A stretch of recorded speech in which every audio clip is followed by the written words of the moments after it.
Global capabilities centre, அதாவது உலகளாவிய திறன் உற்பத்தி மையங்கள் அமைக்க இந்தியாவிலேயே சிறந்த மையமாக தமிழ்நாடு உருவெடுத்துள்ளதை புள்ளி விவரங்கள் காட்டுகின்றன. இதுகுறித்த விவரங்களை விரிவாக பார்க்கலாம்.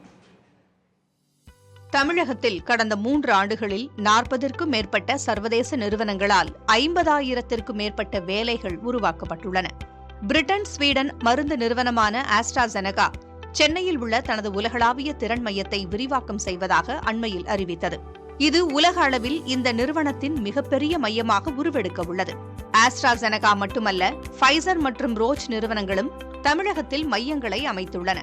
மருந்து நிறுவனங்கள் தவிர உலக வங்கி குழு, standard chartered, Hitachi energy, Reynold Nissan, caterpillar, Nokia மற்றும் ஃபோர்ட் போன்ற ஜாம்பவான் நிறுவனங்கள் உலக அளவில் தங்கள் மிகப்பெரிய மையங்களுக்கு சென்னையை தேர்வு செய்துள்ளன. 2021ஆம் ஆண்டு முதல் சமீபத்திய முதலீடுகளில் Adidas, Mizuno, UPS, Herman, Deloitte USI, AT&T மற்றும் ஜூம் இன்ஃபோ ஆகியவை அடங்கும். உலக நிறுவனங்களின் விருப்பமான தேர்வாக சென்னை மாறியுள்ளதால் பெங்களூரு, மும்பை, புனே, ஹைதராபாத் போன்ற பிற நகரங்களுக்கு போட்டியை ஏற்படுத்தியுள்ளது.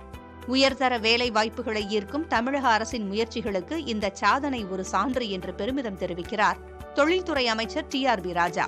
சென்னையில் மிகப்பெரிய மையங்களை கொண்ட முக்கிய நிறுவனங்கள் மற்றும் பணியாளர்களின் விவரங்களை பார்க்கலாம்.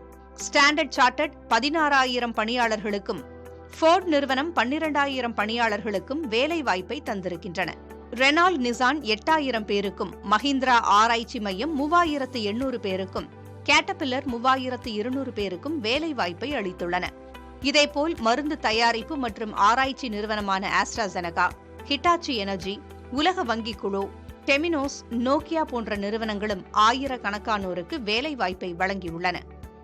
புதிய தலைமுறைக்காக GS பாலமுருகன்.